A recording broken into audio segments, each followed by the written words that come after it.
경비원이 출입 기록 모니터 앞에 서서 떨리는 손으로 재생 버튼을 누르는 순간 제 심장은 이미 정상적인 박동을 잃어버린 듯 불규칙하게 뛰고 있었습니다. 조금 전까지 복도에서 벌어졌던 일들이 모두 악몽이기를 바라면서도 화면 속에서 다시는 보고 싶지 않은 장면이 재생될 것이라는 예감이 너무도 선명했기 때문입니다. 모니터에는 불과 몇 분 전에 7층 복도가 그대로 비춰지고 있었고 바닥에 주저앉아 숨을 제대로 쉬지 못하고 있는 제 모습과 712호 앞에서 멈춰 선 침대, 그리고 그 앞에서 굳어버린 경비원의 모습까지 동시에 찍혀 있었습니다. 그 순간까지의 화면은 지나치게 평범했고 오히려 그 평범함이 불안을 증폭시키고 있었습니다. 화면 속 시간이 몇 초 앞으로 진행되자 침대 뒤편의 그림자가 아주 미세하게 일그러지는 것이 보였습니다. 경비원은 숨을 삼킨 채 확대 버튼을 눌렀고 그 순간 어둠 속에서 서서히 모습을 드러내는 형체가 화면 중앙으로 기어 나오듯 나타났습니다. 그것은 분명 사람의 외형을 하고 있었지만 움직임은 사람이 아니었습니다. 발을 떼고 걷는 방식이 아니라 마치 프레임 사이를 미끄러지듯 이동하는 비현실적인 동작으로 70112호 문 쪽으로 다가가고 있었기 때문입니다. 저는 무의식적으로 제 손목을 움켜쥐었고 그 순간 이유 없이 손목 안쪽이 따끔거리기 시작했습니다. 형체가 화면 속에서 고개를 들었을 때 저는 숨을 완전히 멈춰버렸습니다. 그 얼굴에는 눈이 없었습니다. 정확히 말하면 있어야 할 자리에 아무것도 없었고 깊고 텅 빈 검은 구멍만이 뚫려 있었습니다.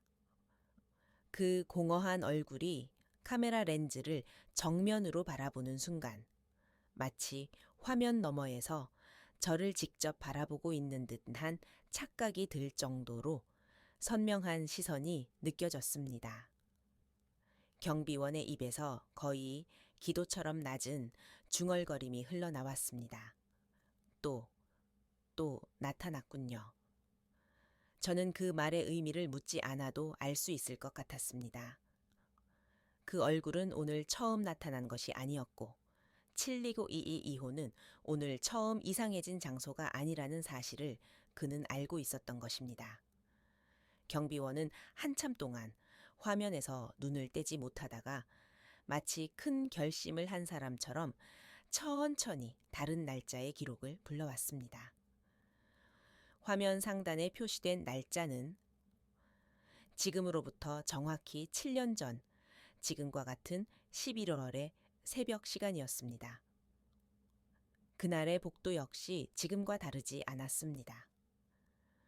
조용했고 형광등은 일정한 박자로 깜박이고 있었으며 그 복도 끝에서 한 명의 젊은 여간호사가 조심스럽게 걸어 나오고 있었습니다.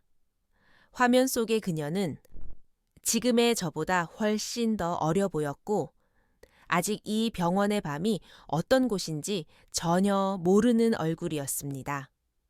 그녀는 간호사 스테이션에서 홀로 서류를 정리하다가 호출벨 소리에 고개를 들었고 잠시 망설이다가 712 2호 쪽으로 천천히 걸어가기 시작했습니다.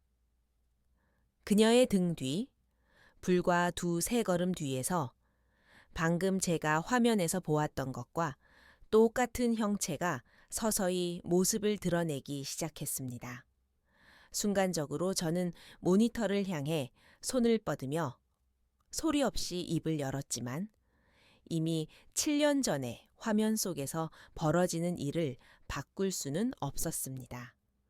그녀는 아무것도 모른 채 문손잡이에 손을 올렸고 그 바로 뒤에 선 형체의 얼굴이 화면을 가득 채우듯 확대되었습니다. 그리고 다음 순간 화면은 거칠게 깨지며 검은 노이즈로 뒤덮였고 그 이후의 기록은 통째로 지워진 것처럼 남아있지 않았습니다. 경비원은 깊게 숨을 몰아쉬며 말했습니다.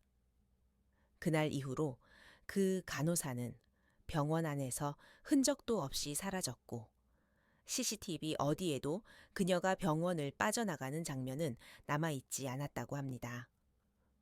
다시 말해 그날 밤 그녀는 병원 안에서 증발한 것과 다름없었습니다.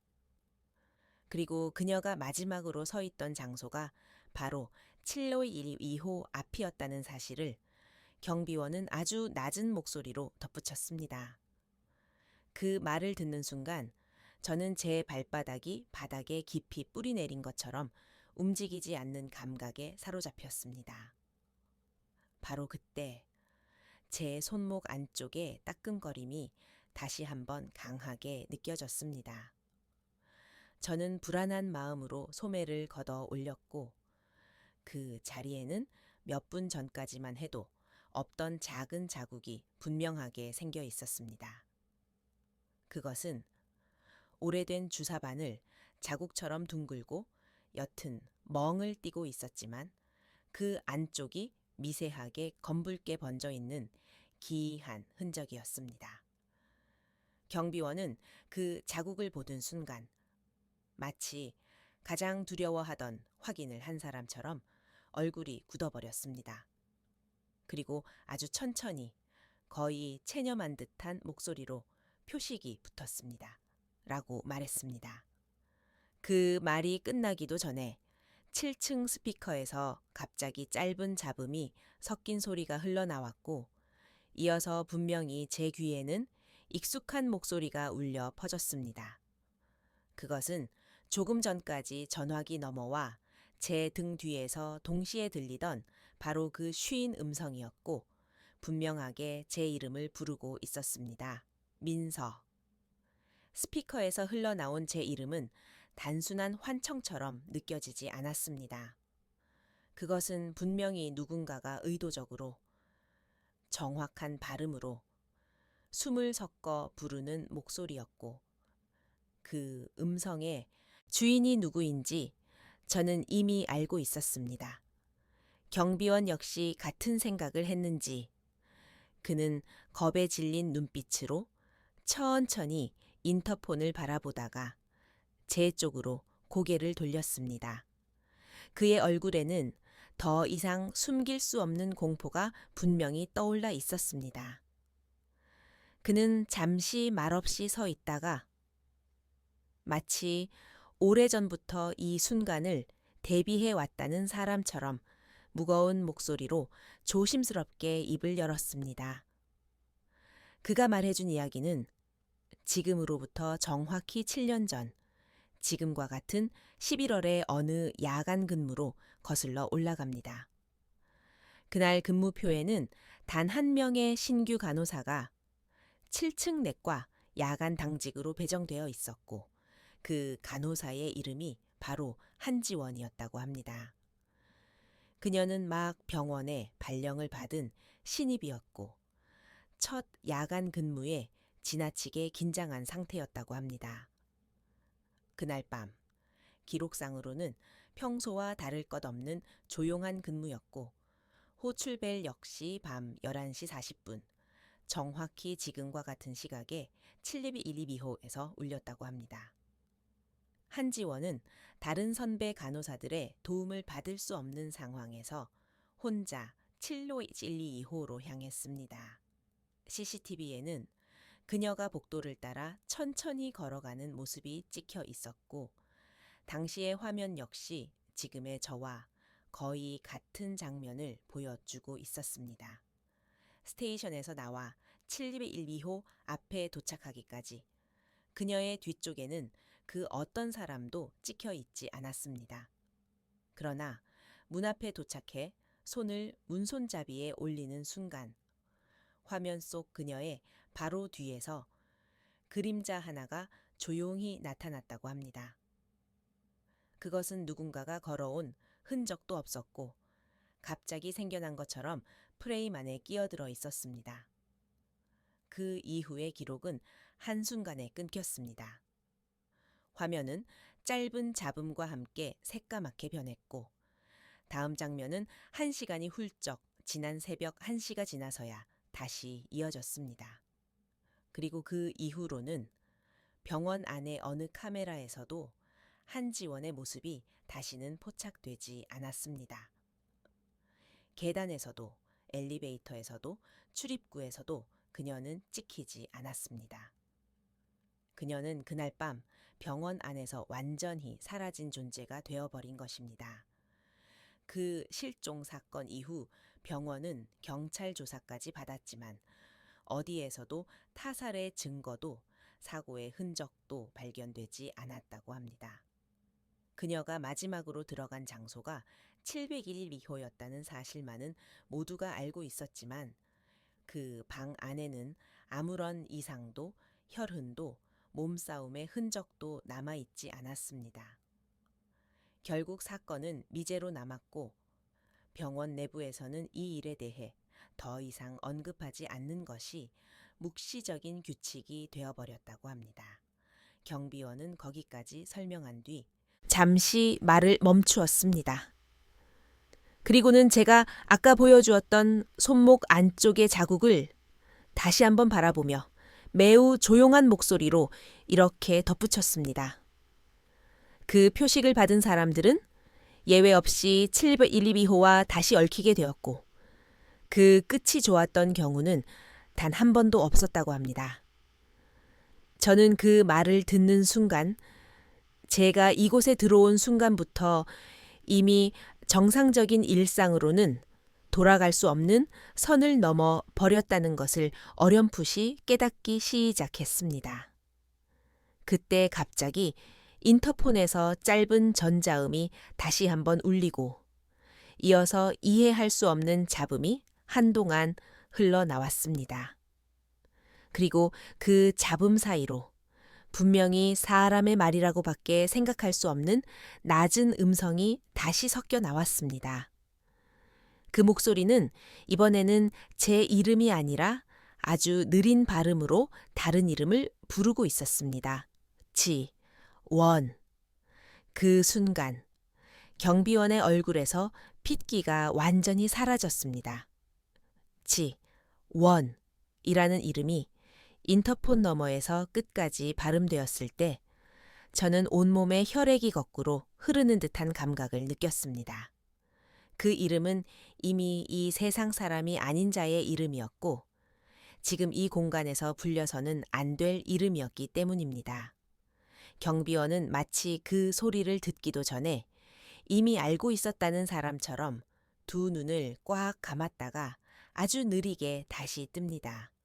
그는 한동안 아무 말도 하지 못한 채 인터폰 스피커를 노려보다가 마침내 포기한 듯한 표정으로 고개를 끄덕이며 저에게 따라오라고 손짓합니다.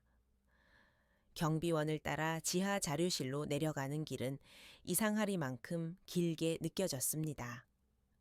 계단의 한 칸 한 칸이 마치 무너져 내릴 것처럼 삐걱거렸고 벽에 붙은 형광등은 절반 이상이 꺼진 채 희미한 잔광만을 남기고 있었습니다.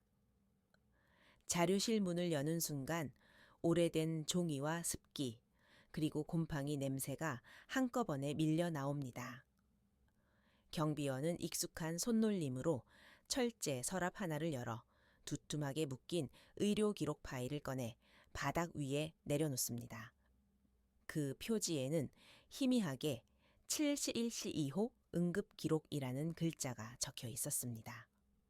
경비원은 그 파일 속에서 특정 페이지 몇 장만을 조심스럽게 분리해 제 앞에 내밀었습니다. 그중 가장 위에 놓인 기록지의 날짜는 7년 전 11월 12일 새벽이었고 담당 의사의 필체로 응급심정지 발생이라는 문구가 적혀 있었습니다.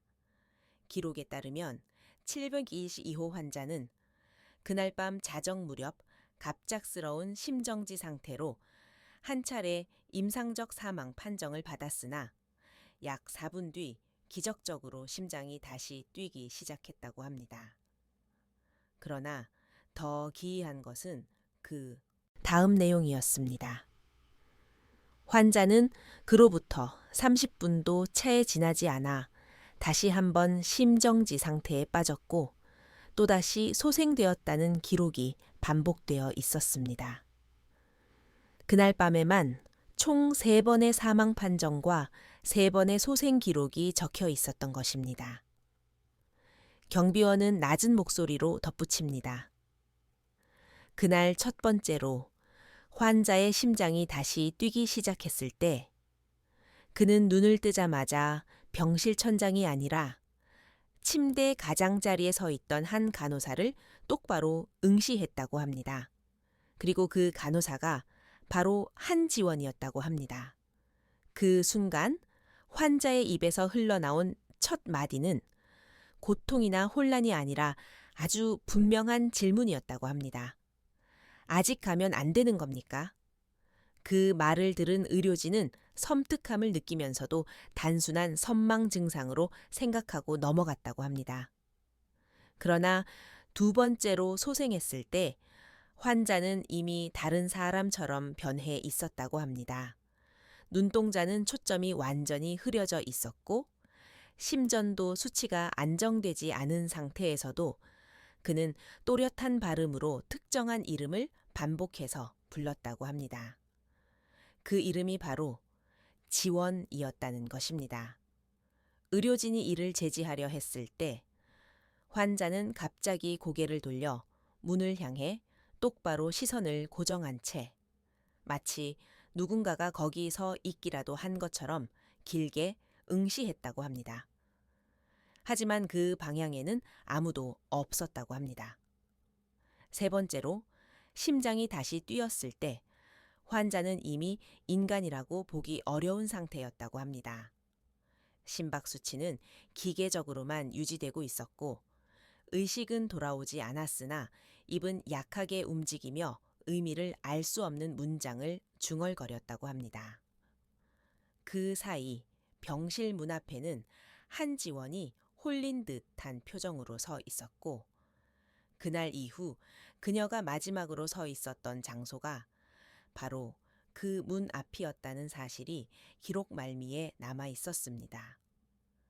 저는 그 기록을 읽는 동안 제 손끝이 점점 저려오는 것을 느꼈습니다. 그리고 그와 동시에 손목 안쪽의 표식이 다시 한번 뜨겁게 타는 듯한 통증으로 욱신거립니다. 저는 무의식적으로 그 자리를 붙잡고 숨을 고르려 했지만 숨은 제대로 들어오지 않았습니다. 경비원은 그것을 보고 조용히 말합니다. 761-2호는 죽은 사람이 완전히 떠나지 못한 자리이고 그날 밤 환자가 3번째로 다시 숨을 쉬었을 때 그 안에는 살아있는 것이 아니라 다른 무언가가 함께 들어왔을 가능성이 있다고 합니다. 그 말을 듣는 순간 제 머릿속에서는 아주 불길한 생각 하나가 또렷하게 떠올랐습니다. 그날 밤 721-2호 환자가 부르던 이름과 방금 전 인터폰에서 들려오던 이름, 그리고 지금 이 자리에까지 저를 끌고 온 표식이 전부 하나의 흐름으로 이어지고 있다는 생각이었습니다. 그리고 그 흐름의 끝에는 지금 이 순간에도 저를 향해 천천히 다가오고 있는 무언가가 분명히 존재하고 있을 것이라는 예감이 들었습니다. 바로 그때 지하 자료실의 형광등이 미세하게 깜박였고 그 어둠 속에서 저는 믿고 싶지 않은 광경을 보게 됩니다. 철제 서랍에 비친 제 모습 뒤편으로 희미한 또 하나의 그림자가 아주 느리게 고개를 들고 있었기 때문입니다. 철제 서랍에 비친 제 모습 뒤편으로 떠오른 그림자는 분명히 사람의 형태를 하고 있었지만 그 실루엣은 정상적인 인간의 비율이 아니었습니다. 목은 지나치게 길게 늘어져 있었고 고개는 마치 무게를 이기지 못한 것처럼 앞으로 깊게 숙여져 있었습니다. 저는 숨을 들이마시는 순간마다 가슴 안쪽이 찢어질 듯한 통증을 느꼈고 고개를 돌리지 않으려 애썼지만 시선은 이미 금속 표면에 붙들린 듯 떨어지지 않았습니다. 그 그림자는 제가 숨을 멈출 때 함께 멈췄고 제가 떨리는 숨을 내쉴 때 다시 미세하게 흔들렸습니다. 마치 제 호흡에 맞춰 존재하는 것처럼 보였습니다. 경비원은 제가 보고 있는 방향을 눈치챈 순간 얼굴이 굳어 버렸습니다. 그는 아무 말도 하지 않은 채 제 손목을 움켜쥐고 급히 자료실 밖으로 저를 끌어냈습니다. 계단을 올라오는 동안에도 저는 계속해서 뒤쪽에서 느껴지는 희미한 기척을 떨쳐내지 못했습니다.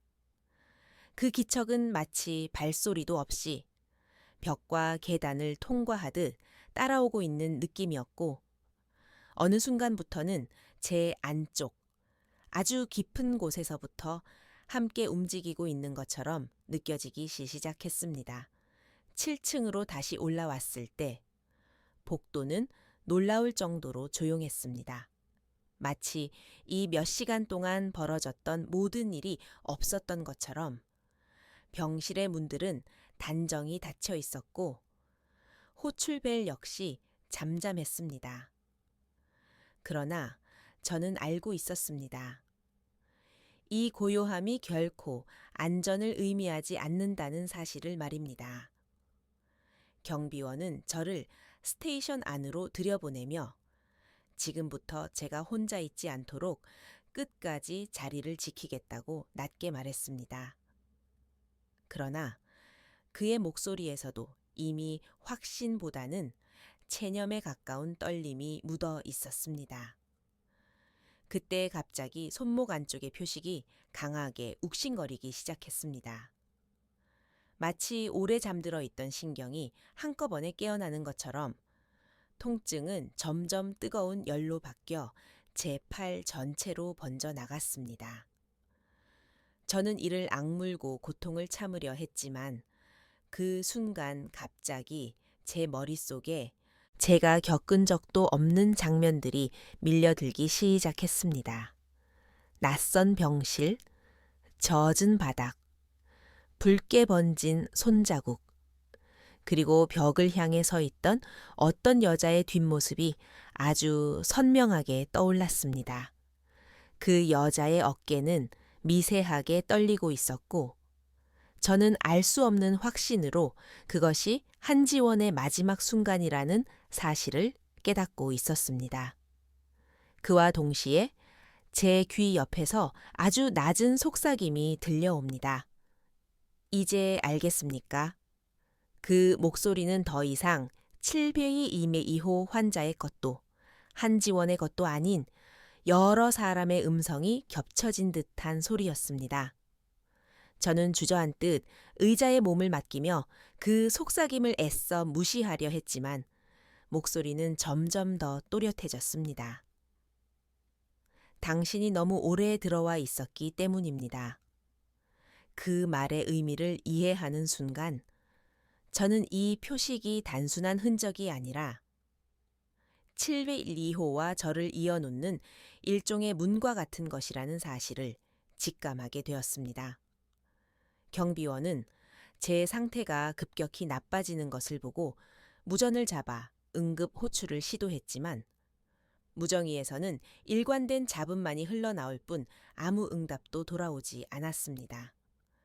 그 순간 712호 쪽에서 아주 작게 그러나 분명한 소리로 호출벨이 다시 한번 울립니다. 단 한 번 아주 짧게 울린 그 소리는 오히려 길게 이어지는 경고음보다 더 선명하게 제 의식을 파고들었습니다. 저는 천천히 고개를 들어 712호를 바라봅니다.